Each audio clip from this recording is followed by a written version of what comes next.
Quite the switch up in today's episode. As much as I love horror, film bro movies, and Marvel, I wanted to lean into more of an art house film. There are so many great ones, I could not decide until I saw that a certain film was celebrating its 15th anniversary in IMAX. Oh my, did it bring me back to my early days of watching movies. Black Swan is a film that has left a stain in my brain for a long time. I remember the good old days of Redbox, and as a youngin in 2010, seeing this film at home was not a good choice. I was truly terrified. For years, certain scenes would pop up in my head and I could not figure out where it was from. I thought I was thinking of Insidious because of Barbara Hershey. Whenever I see that face, I get traumatized. If you know, you know. When I got into collecting physical media, I went to FYE and I saw it. The white background, the red eyes, the black wings, and the 2010 trauma coming back to me. I knew I had to grab it. And so later that night, I popped it in and I fell in love. Ah, the woman you are, Natalie Portman. I am joking. Of course I am talking about the film. If you cannot tell already, I am quite a fan of anxiety-induced films, and this one got my engine going. An absolute thrill ride of an hour and 48 minutes that was re-experienced again, but this time in theaters. It is even crazier than I remembered, and watching it with a crowd of people leads me to explain why Black Swan is psychological horror at its finest.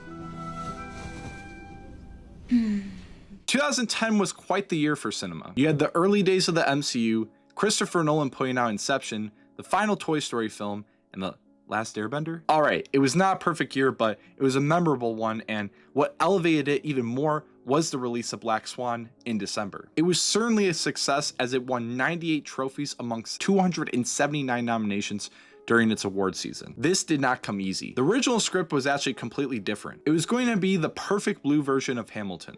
Yo, get the fuck off of me! It was supposed to follow a girl named Alexandria who was an understudy for a Broadway play. It did not even go by the name Black Swan, but can you guess what it was called? The Understudy, of course. Aronofsky did not even write the film. It was originally written by Andreas Heinz, and his version of the script was made 10 years before the film's release. At the time, Aronofsky was hot off the film that brought him to the name he is today, which is Requiem for a Dream. Another absolutely twisted film, and when Aronofsky was looking for the next project, Heinz came to him with the script. He liked the idea of it, but when you're pitching to a man like him, you have to add some sort of bizarre factor to it. From the looks of it, the Broadway idea was not giving. As for millions of scripts in Hollywood, they go into what's called development hell, meaning that no studio, producer, or anyone could get this film off the ground. Heinz spent years rewriting, and he figured that in order to get out of the rut, he needed some help. Here comes John J. McLaughlin and Mark Heyman to help rewrite the script. All three writers outside of Black Swan don't have any big writing credits, except maybe Heyman with the 2023 film,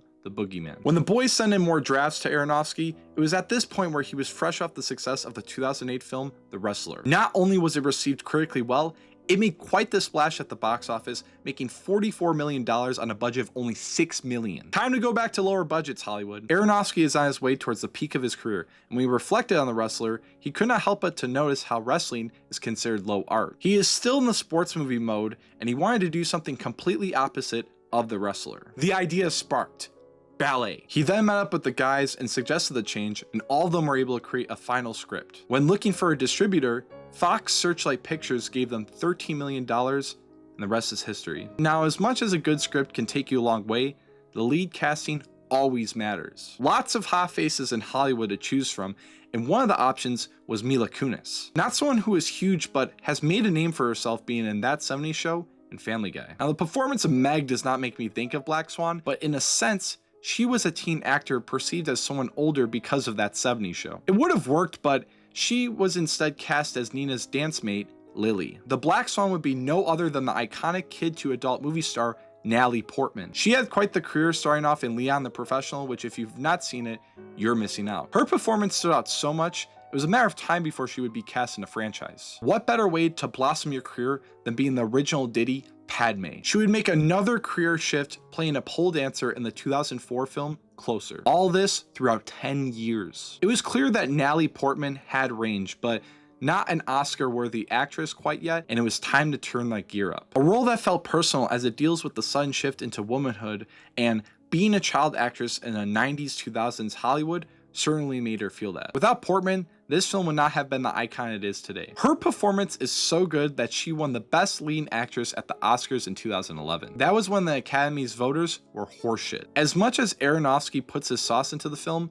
Portman is the conductor. She is the Black Swan, and part of what helped her transform into this character so well is that she studied psychology at Harvard. Ironically, Aronofsky also studied at Harvard. It took multiple brilliant minds to make perfection come to life, as it does for any film. This one has all the girl drama you could ask for, and the casting of Kunis as Lily was the perfect complement to Portman's innocence. It was far better than what we could have had, which was Blake Lively and Ava Green as Lily. You can thank Portman for bringing Kunis in, as the two are actually really good friends in real life. As far as the film goes, the two are battling for the part of the Swan, and in order to create a real rivalry, Aronofsky would send messages to each other where they would complain about each other's performance. This failed as they were able to separate their personal self to their art while still creating a rivalry. When preparing for the role, Portman and Kunis would hardly eat in order to obtain the physique of ballet dancers. Portman ended up losing 20 pounds, an impressive body transformation that should be talked about more, and her dedication helped her get the Oscar. But at what cost? Not only was she hardly eating, she also faced injuries on set,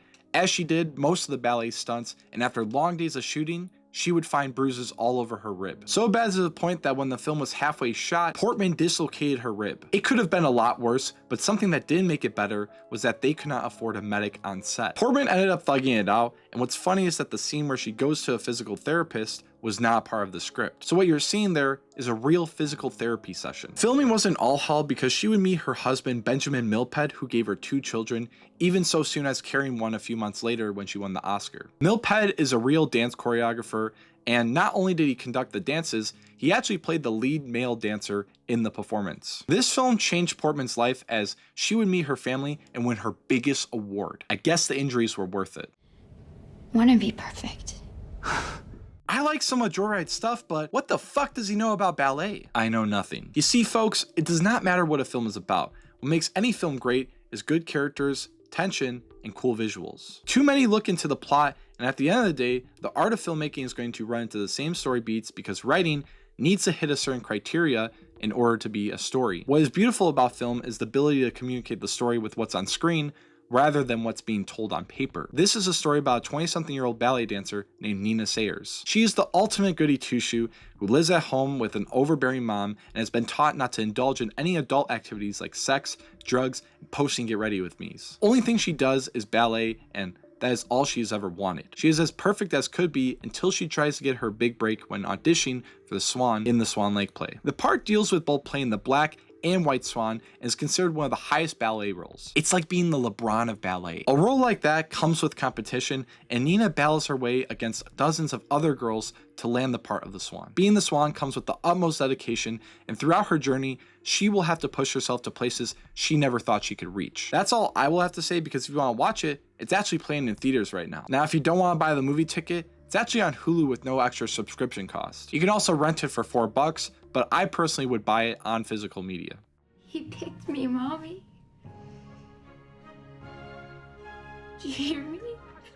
Can the film All About Perfection really be perfect? No, but it's sure close. As mentioned earlier, it is due to the fact that Portman absolutely kills it as playing this innocent young lady transforming into a darker version of herself. The duality and range is something so hard to pull off, and a great actress like her is able to do it with such ease. I would like to say that the whole cast is great, but there really isn't much of one. We get so much of Portman that the only other characters we really see is Lily, Leroy, and Nina's mom. Someone we also see, yet briefly, and absolutely eats up every scene is Winona Ryder. Did you suck his cock? She scares me every time she is on screen, and you will know why if you watch it in theaters. Kunis truly does complement Portman, and their tension on screen is really what makes the film. But in my opinion, the most captivating part is how the audience can't help but want to save Nina as we see herself suffer. Any interaction feels like torture, especially when she deals with her mom, guys at the club, and what? Bucky Barnes is in this film? Basically, anyone she sees looks at her with lust and disgust. All of this is intentional as Aronofsky wanted to show the perspective of how others see Nina through the mind of, well,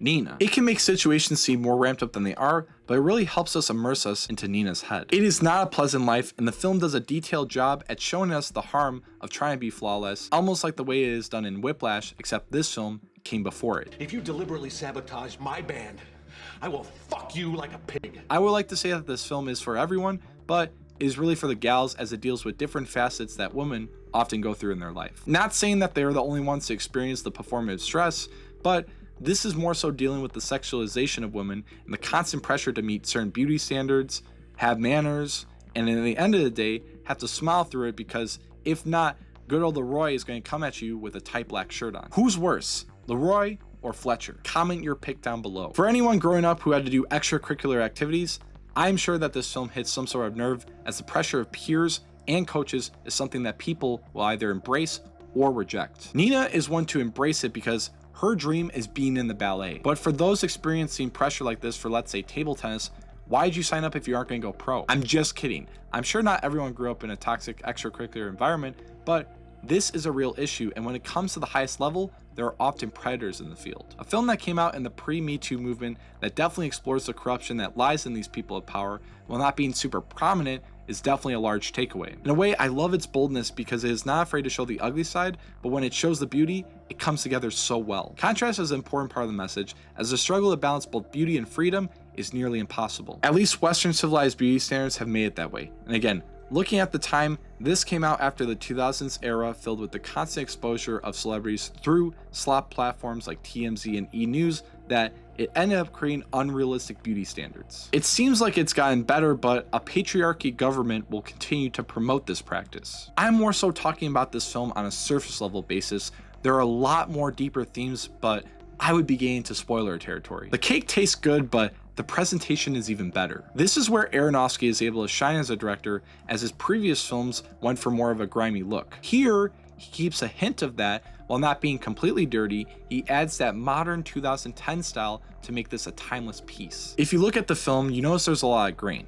Well, that is intentional because Aronofsky shot this on a Super 16mm camera. It is a small handheld film camera that gives off a retro look, but with the utilization of handheld shooting and modern post-production is able to create something so uneasy yet beautiful to look at. The special effects have also held up well. There are a lot of memorable shots, and I would say none of them have to do with any sort of landscape. It is all through seeing the portrait of Nina's life, and it is another factor of why I love this film. And there are a handful of locations and sets, and each one of them feels lived in, and throughout the film we'll notice that when one room can be seen as comfort, can also be seen as disturbing. Another great factor of storytelling that you will not understand unless you are told visually. With how this film is able to trap you into Nina's life, it makes the hour and 48-minute runtime go by quick. For a strong story to be told, it does not need to be 3 hours. Runtime is another myth when it comes to deciding whether a film is good or bad. It is about whether the film can keep the audience engaged or not. A 1-minute walking shot can be seen as engaging as long as it adds some sort of characteristic to the story. Aronofsky likes to get right to the point while also fucking with your mind so that you go back and realize what he just showed you. Attack it! Attack it! Come on! In an era where perfection is being rejected, as now most care only about being relatable, does this make Black Swan outdated? Absolutely not. It is a film that is not just about achieving divinity, but it is a common problem that everyone faces. The pressure from parents, friends, and colleagues all create anxiety. If anything, this film is more than relevant because mainstream Hollywood loves to abuse the themes of anxiety in exchange for profit. However, this film does it in a genuine way where it does not need to tell you directly that the character is feeling anxious. It will show you through visual storytelling, if anything, make the audience feel it more. The power to have the audience feel stronger emotions than what is being shot is an impressive tool. It is one that is hard to capture, but if done well, can consume your mind for a while. We are all consumers at the end of the day, waiting for something to fulfill our needs, and no matter how much is made, we can never quite be satisfied. This is part of being human. We must always consume in order to survive, but it has gotten to a level where we are consuming more than we should. It is amazing that anyone has the chance to do what they want, especially with widely available research. Even so easy as to say that there are AI tools that can do it for you. But even so, it's getting to be too easy that it is almost harder. Sure, I can learn how to make millions, but how the fuck do I start? Or sure, I can be the best Black Swan dancer where I can tell ChatGPT to make me learn certain techniques in order to be the best. No, we learn from actually doing shit, and no matter what, we cannot be perfect. It is a necessary evil that comes with learning to practice, because if we were perfect, life would be awful. Nina is obsessed with trying to be perfect, and it has consumed all the other facets in her life. It makes it almost impossible to function, and if anything, focusing on one thing has made it harder because in order to be able to do it, you gotta know so many different things, and that just comes from life experience. If anyone wants to become better at what they do, or be able to learn, we simply just have to try it. No matter what an AI bot can do for us, we have to be able to learn, otherwise we have no purpose. Curiosity is a necessary drug that keeps us motivated. The obsession over certainty can be harmful, and if not achieved, well, makes everything else pointless. It is all about balance, which is another key theme, figuratively and literally. Being the perfect swan is being able to play both parts, and if you are too focused on one half, you cannot play the part. It is impossible to balance both sides 50-50, as one will take over the other at times, so the best way to go by about that is matching the part when it is needed. To live a good life, there are times where we must be tough, laugh, and cry. It is being able to react at the right time, such as me perfectly catching a fly ball. If our mind is not trained to balance reactions out, we will be confused when the time comes. It really isn't that serious, but if you're someone who struggles with balancing life, which I'm sure we have all been there, it is best to be loose when it comes to adapting to different elements and trying to find the best way to react to it. We cannot control the world around us, but what we can certainly change is how we interact with it. Black Swan is not just about the conformities of womanhood, it's about handling the conformities of humanity. It is a chaotic place, and if we choose to embrace that chaos, it will kill us. We must again react as best as we can. That is what's important. But also, everyone just cares about how much money a film makes nowadays, and well, fuck you, because this film ended up making $329 million. Once again, it is not because the film is about dancing. It is one that digs deeper into the psychosis of someone who wants to be perfect, and which anyone can relate to, as at one point we all wanted to be perfect.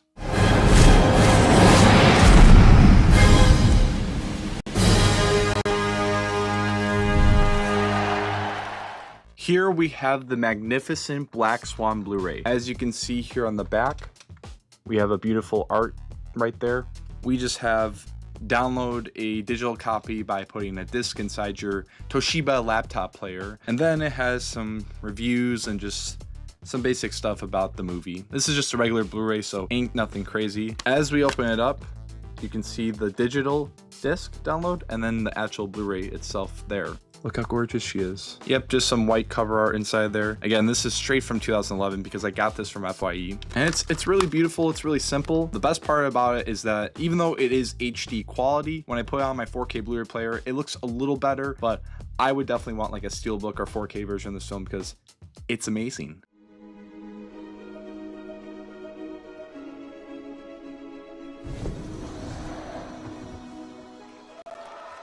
Black Swan is a lot, and there are of course many ways you can interpret the film. As someone who got into the film a few years back, I liked it because of the uneasy atmosphere, Natalie Portman's performance, and astonishing visuals. I can see this being a comfort movie in a way, as it captures innocence so well that you want every second of it, but it is tragic when it is taken away. I will watch this film on repeat until I die because it is so fresh. All I know is that if it is playing, I am locked in the whole time, and that's why I'm giving it a 10 out of 10. As always, it's great to sit down and talk about films that I hold deep to me in my collection. I would like to know down below, what is your favorite psychological film? Other than that, enjoy the ride.